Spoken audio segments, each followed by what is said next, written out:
एक बार सुनैना अपनी 2 साल की बेटी छुटकी को बहुत प्यार से बोतल से दूध पिला रही थी।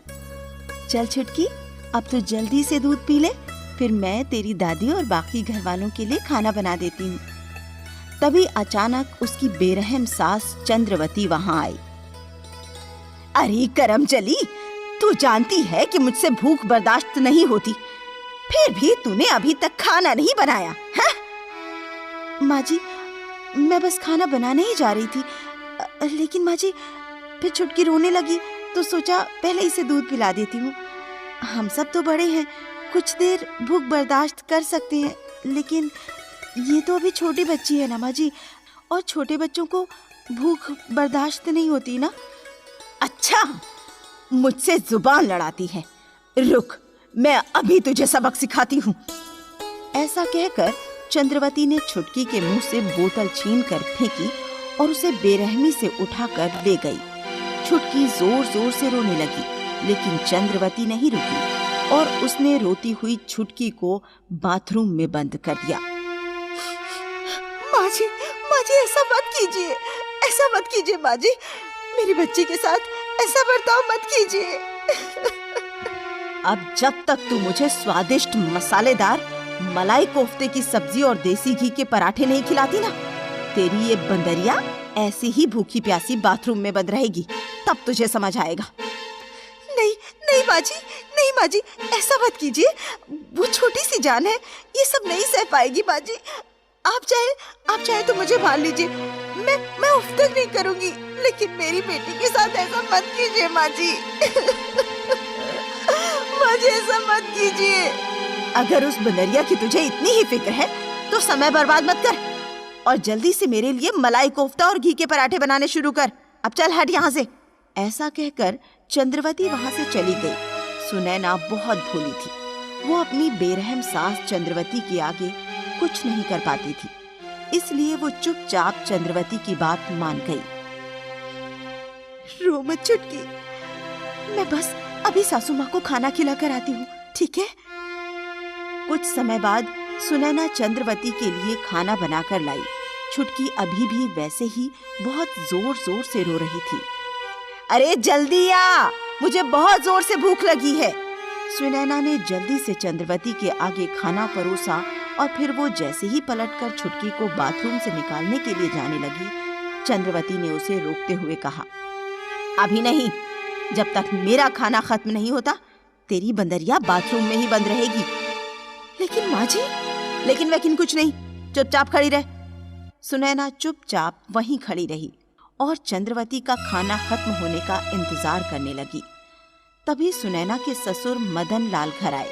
मदन लाल बहुत बूढ़ा और कमजोर था, लेकिन चंद्रवती के उलट वो बहुत रहम दिल था और सुनैना को अपनी बेटी की तरह ही प्यार करता था। अरे बहू, ये छुटकी रो क्यों रही है और तुम उसे चुप क्यों नहीं कराती? आ गए तुम, आओ खाना खा लो। आज मैंने अपने पसंदीदा मलाई कोफ्ते बनवाए हैं। अरे पर छुटकी रो क्यों रही है? उसे कोई देखता क्यों नहीं? और वो है कहाँ? ये आवाज कहाँ से आ रही है? अजय, उसकी चिंता छोड़ो तुम, उसकी वजह से आज बहुत देर से खाना मिला है, इसलिए अब जब तक मैं खाना नहीं खा लेती वो बाथरूम में बंद रहेगी और कोई उसके पास नहीं जाएगा। ये सब क्या है चंद्रवती?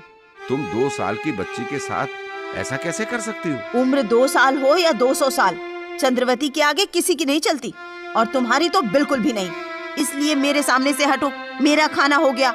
माँ जी, क्या अब मैं छुटकी को बाथरूम से निकाल सकती हूँ? जो मर्जी करो। चंद्रवती के ऐसा कहते ही सुनैना दौड़ती हुई गई और उसने छुटकी को बाथरूम से निकालकर अपने सीने से लगा लिया। सीने से लगते ही छुटकी ने रोना बंद कर दिया।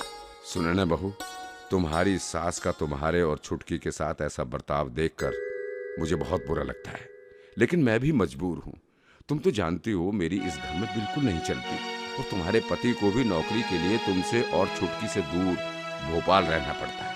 लेकिन इससे भी ज्यादा दुख की बात यह है कि अगर वो आज यहाँ होता भी तो भी वो अपनी माँ का ही साथ देता।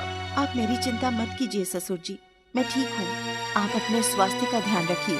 अरे बहू, मेरे स्वास्थ्य की चिंता छोड़ो, मुझे तो इतनी बीमारियां हो चुकी हैं कि मैं आज नहीं तो कल इस दुनिया से चला ही जाऊंगा। मुझे तो तुम दोनों की चिंता होती है कि मेरे जाने के बाद चंद्रवती तुम्हारे साथ कैसा बर्ताव करेगी। ऐसे ही बहुत दिन बीत गए और चंद्रवती सुनैना पर जुल्म करती रही। फिर एक दिन अचानक सुनैना के ससुर मदन लाल की तबीयत बहुत बिगड़ गई। उसने चंद्रवती और सुनैना को अपने पास बुलाकर कहा, चंद्रवती, मैं जानता हूँ तुम सुनैना को पसंद नहीं करती और हमेशा उसके साथ गलत व्यवहार करती हो। इसलिए मैंने सुनैना के भविष्य को सुरक्षित करने के लिए एक फैसला किया है। कैसा फैसला? ये तुम किस फैसले की बात कर रहे हो? मैंने फैसला किया है कि सुनैना बहू के भविष्य को सुरक्षित करने के लिए मैं अपनी सारी संपत्ति और जायदाद सुनैना बहू के नाम कर दूंगा। तुम्हारा फैसला आज तक मैंने कभी माना है जो अब मानूंगी? मैं जानता हूँ तुम यही कहोगी, इसलिए मैं पहले ही सारी कानूनी कार्रवाई कर चुका हूँ और अपने वसीयतनामे में मैंने सुनैना बहू को अपना उत्तराधिकारी घोषित कर दिया है। नहीं, मैं ऐसा नहीं होने दूंगी। अब तुम कुछ नहीं कर सकती, जो होना था वो हो चुका है। ऐसा कहते ही मदन लाल ने आखिरी सांस ली और दुनिया को छोड़कर चले गए और जाते जाते सुनैना को अपनी सारी जायदाद की मालकिन बना गए। चंद्रवती को लगा कि मालकिन बनने के बाद सुनैना अब उसे घर से निकाल देगी। अब ये 2 कौड़ी की लड़की सारी जमीन जायदाद की मालकिन बन गई है। अरे, मैंने तो इसके साथ कितना बुरा किया है। अब जरूर ये मुझे घर से निकाल देगी। मैं एक काम करती हूँ, अपनी बेटी को भोपाल से बुला लेती हूँ।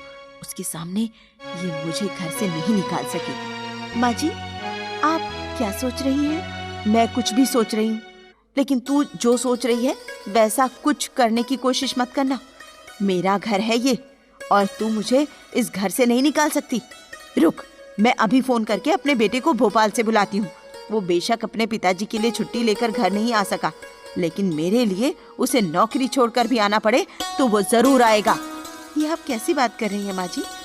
मैं आपको घर से निकालने के बारे में सोच भी नहीं सकती। आप आराम से इस घर में रहिए, ये आप ही का घर है।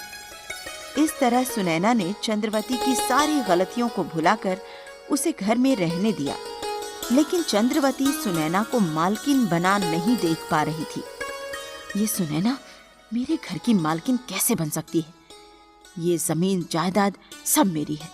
मैं इसके बूढ़े ससुर की गलती को सुधारकर ये सारी जायदाद अपने नाम करके ही रहूंगी। बेशक इसके लिए मुझे इसे रास्ते से हटाना ही क्यों न पड़े।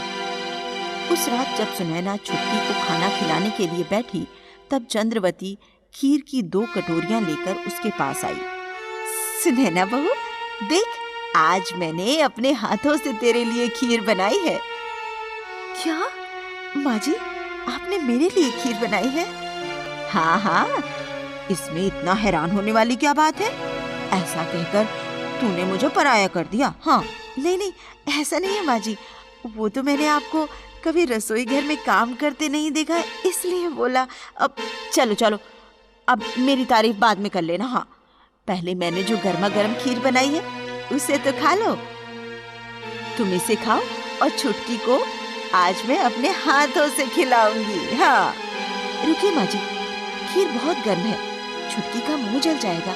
मैं एक प्लेट लेकर आती हूँ, आप उसमें खीर ठंडी करके छुटकी को खिला देना। ये कहकर सुनैना जैसे ही रसोई घर में प्लेट लेने आई तो उसने देखा कि खीर के पतीले के पास एक चूहा मरा पड़ा था और पास ही जहर की खाली शीशी रखी हुई थी। ये देखकर सुनैना समझ गई कि चंद्रवती ने उसे और उसकी बेटी को मारने के लिए जहर वाली खीर बनाई है। दूसरी तरफ चंद्रवती सुनैना का इंतजार किए बगैर छुटकी को जहर वाली खीर खिलाने लगी।